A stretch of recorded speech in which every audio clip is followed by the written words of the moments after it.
Could you go through the course briefly? I know that may be difficult for your course, complex, but I mean, interested in the structure and the ways it's taught.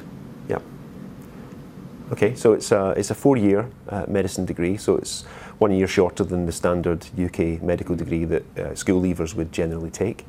The students spend the first 18 months or so here in Derby, carrying out or learning in a range of different modules, mostly systems-based modules, before they then pass on to the clinical phases of the degree, where they mix with the students who've come into the 5-year version of the programme.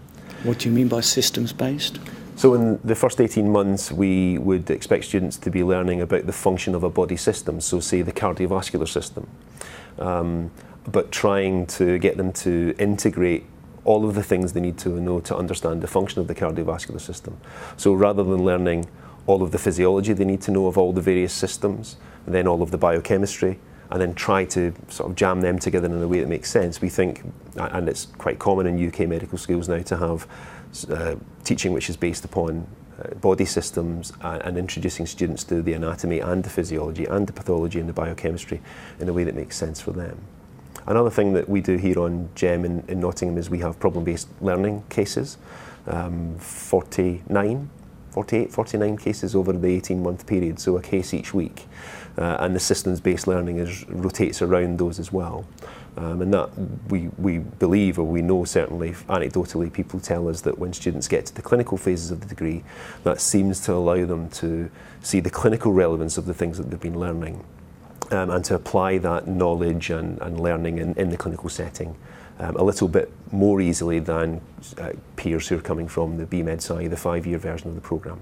Over time, that all sort of evens out, but we feel as if it gives the GEM students at least a bit of a head start on that aspect of things, and allows them to go to the clinical practice phases the last 2.5 years and give lots of focus to the patient themselves. Yeah.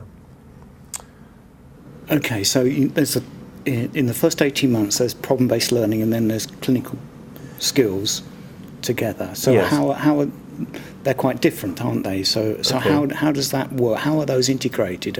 What's the role of questions about the role of lectures, group work within those? So in the first 18 months, we have, as I've said, the problem-based learning cases. The students are working in reasonably small groups of around 8 students, guided by a staff facilitator in the case. Being encouraged to explore the case in detail, but obviously be able to take things in their own direction if there's something they're particularly interested in. Alongside the problem-based learning cases, which are almost like the hub around which everything else revolves, we have lectures, as you might expect. Still really the best way of getting a reasonable amount of factual knowledge across to a reasonably large number of students in quite a timely fashion.